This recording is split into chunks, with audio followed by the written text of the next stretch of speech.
وتنذر يوم الجمع لا ريب فيه فريق في الجنة وفريق في السعير. صدق الله العظيم. Tuan muslimin muslimat yang dirahmati Allah, alhamdulillah kita bersyukur kepada Allah Subhanahu wa taala. Pada malam ini kita masih lagi diberi kesempatan oleh Allah untuk kita bertemu lagi. Mudah-mudahan pertemuan kita pada malam ini pertemuan yang dirahmati dan diridhai oleh Allah Subhanahu wa taala. Kita juga sangat bersyukur kepada Allah. Allah masih lagi memanjangkan kepada kita ruang dan peluang untuk kita berterusan merasai nikmat-nikmat Allah Subhanahu wa taala. Nikmat kesihatan, nikmat kelapangan, nikmat kegembiraan, nikmat seronok. Ada orang yang tengah-tengah orang lain seronok, dia susah hati. Ada orang yang orang lain semua lapar, dia sibuk. Jadi dalam keadaan Allah berikan kepada kita kelapangan, kesenangan, maka inilah ruang untuk kita gunakan sebaik mungkin untuk kita terus mendekatkan diri kita, memahamkan diri kita dengan agama Allah Subhanahu wa taala. Kita jadi terbalik. Kita hanya mengambil apa yang diperintahkan oleh Allah untuk kita ambil hari akhirat kita itu. Sambil-sambil dunia Allah suruh kita ambil secara sambil-sambil, kita ambil dia sungguh-sungguh. Kita terbalik. Bila Allah menyeru kepada kita, bila Allah suruh kepada kita, wabtaghi fima ataka Allahu daral akhirah wa la tansa nasibaka minad dunya. Ayat ini biasa orang membaca bila nak cerita tentang kita kena bersikap sederhana, bersikap wasatiyah, bersikap apa nama kita kata, tidak hanya melihat kepada akhirat, tetapi hendaklah kita melihat kepada dunia. Dan kita hendaklah melihat kepada akhirat sepenuhnya. Wala tansa, Allah hanya sebut janganlah kamu lupa apa ni dua atas dunia, maka hiduplah di dua atas dunia ni. Buatlah kerja dua atas dunia ni untuk makan, buatlah kerja dua atas dunia ni untuk minum, buatlah kerja atas dunia ni untuk menjaga ahli keluarga. Bukan maksud kita menyeimbangkan antara tuntutan dunia dengan tuntutan akhirat, tak. Utamakan tuntutan akhirat, maka akan tertunaikan segala tuntutan dunia kita. Tapi kalau kita melaksanakan tuntutan dunia, maka tuntutan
Al-Kubra, dan juga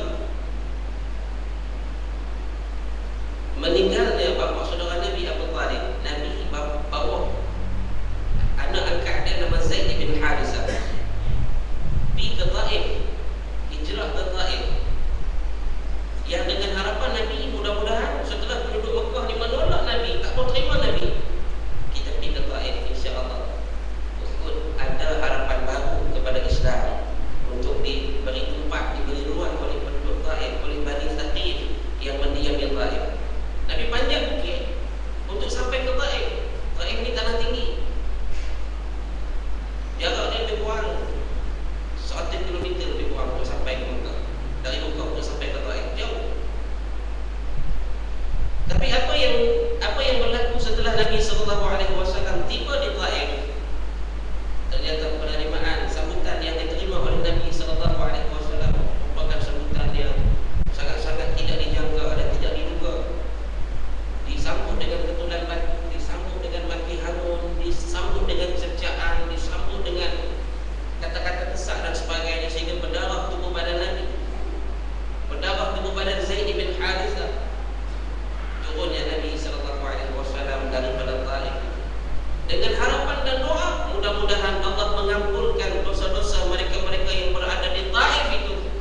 dendam, amarah kita ada. Tak kira waktu bagaimana pun, keadaan macam mana pun musuh itu, dia dah terletak lah, dah angkat tangan lah, surrender lah. Kita pancung juga kepala dia. Ini berlaku dalam satu kisah. Akhirnya Nabi menasihatkan para sahabat, kalau dia dah angkat tangan, kata dia nak berhenti, dia tak mau lagi, jangan buat apa lah, cukup pegang dia, tawan dia, dan tawan pun nak layan dia tu. Tawan dan perang zaman Nabi diberi layanan yang baik.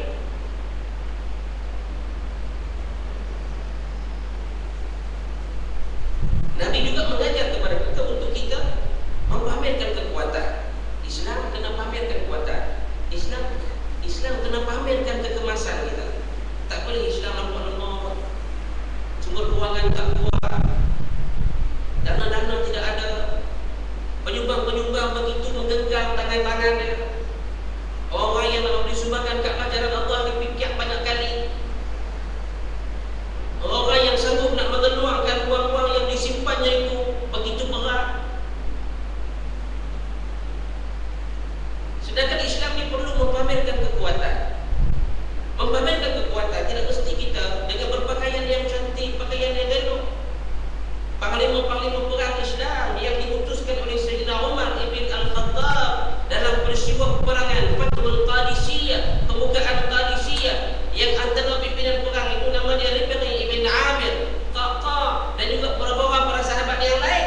Tak kala mereka dijemput oleh Rustum, panglima perang Parsi, menghadap Rustum di dalam khemah yang disediakan kepada Rustum dengan singgasananya, dengan orang-orang yang duduk di tepi dia, dengan makanan dia, dengan kemewahan yang ada.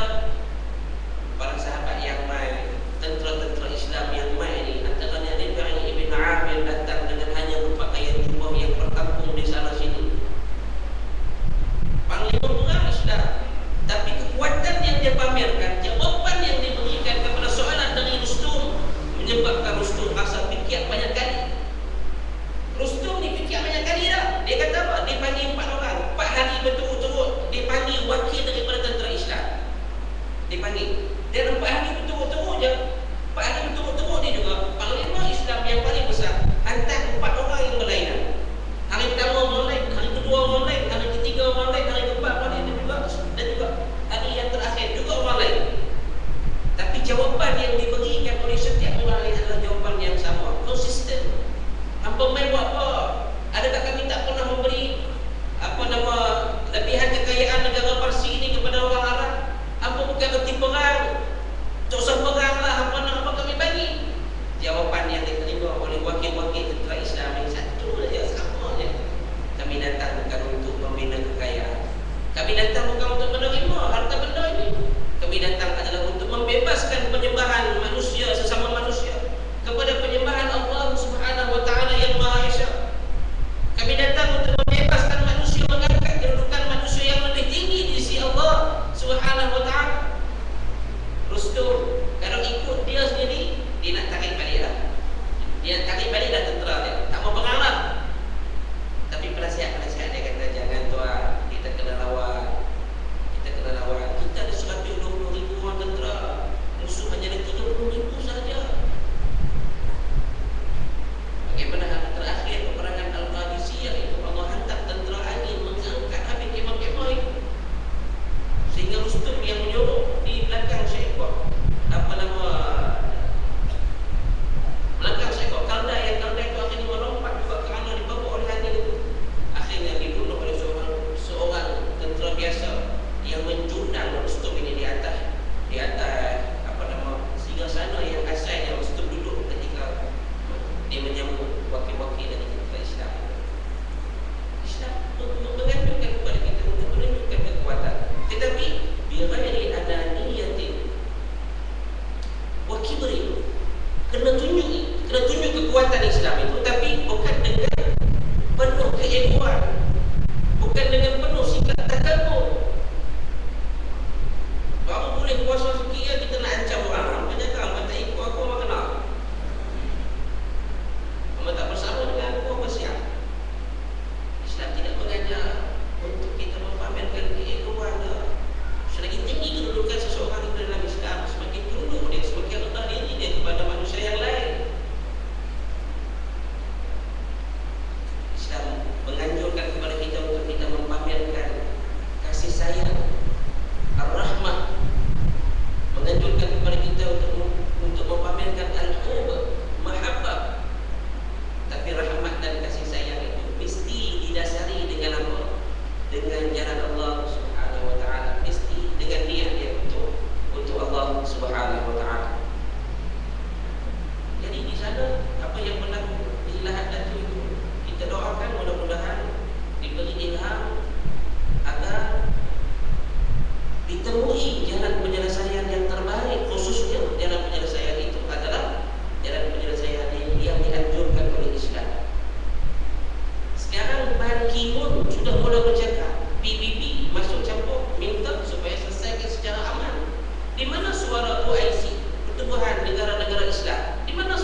macam-macam. Nak masuk kena tu, kena ni, kena ada make up tu, kena pun ni, kena pakai jaket sikit, cara jalan tu kena ada. Dia bagi tip tu lah. Nak masuk Kilauan Emas, lagu wajib, lagu Sarawak, lagu SM Salim. Yang antara lagu wajib, lagu Rahim Ma'ruf, lagu wajib. Hail Amir, ini antara lagu-lagu wajib. Ini bukan surah-surah wajib lah, lagu-lagu wajib. Nanti kita kena ambil peluang ni. Insan ni duduk dekat kita, kalau ketik dia orang, kalau ketik ni beli sayur cakap Arab, beli ayam cakap Arab. Nak beli sayur cakap Arab, tokek dia kena cakap Arab dulu.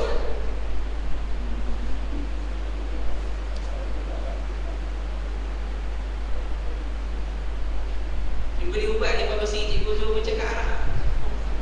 Cakap Arab belakang. Tak datang pun dia cakap Melayu. Sebab penguasaan bahasa Arab ini membawa kita kepada fahamnya bahasa Al-Quran. Dan Syekh Taha menganjurkan khususnya kepada OIC,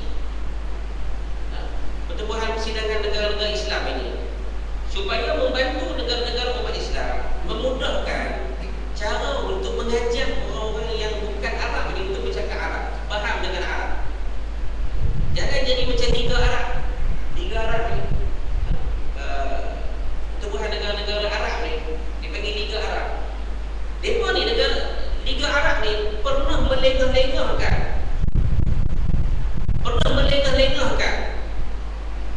permohonan negara Pakistan, negara Islam Pakistan, untuk menjadikan bahasa Arab itu sebagai bahasa rasmi kerajaan Pakistan, negara Pakistan, dan mengarabkan negara Pakistan.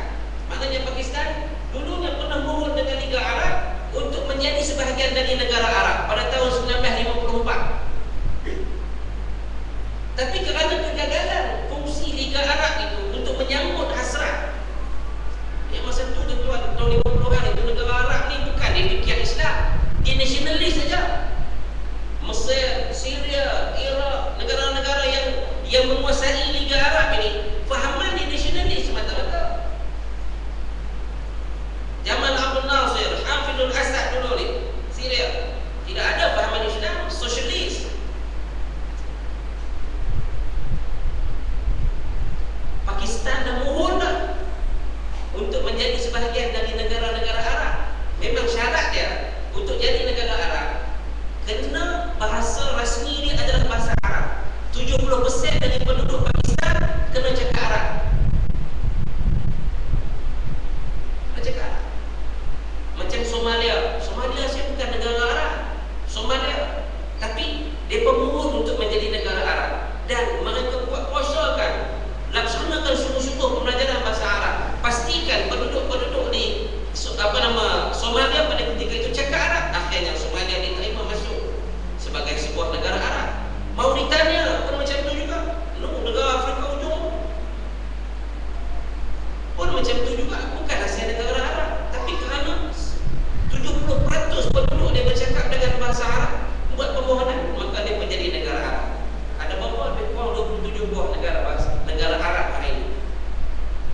Boleh.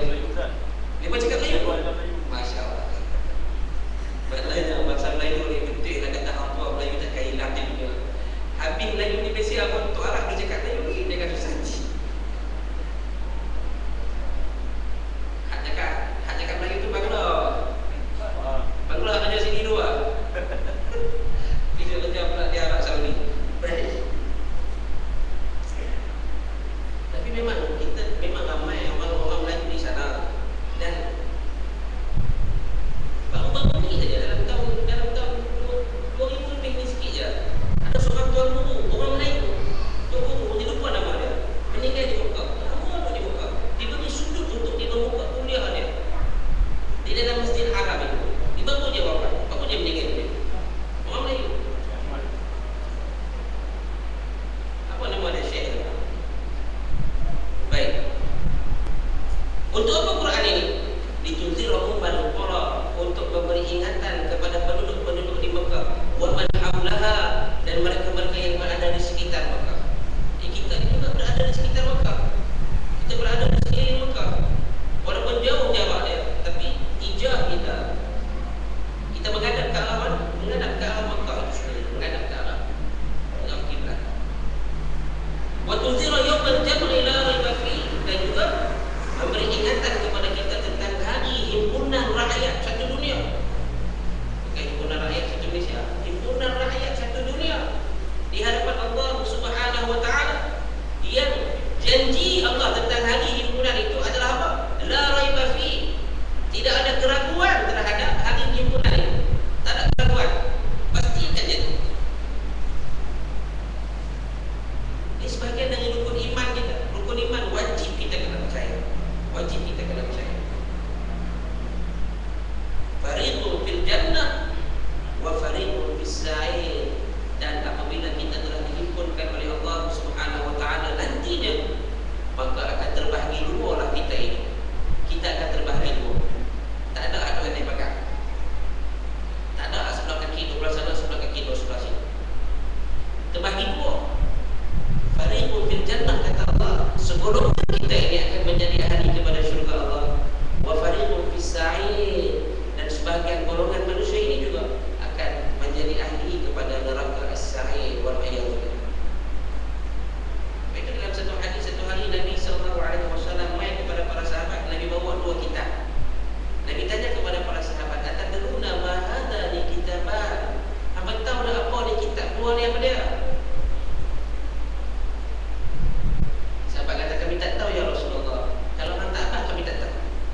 amalan dia sebagai amalan ahli syurga.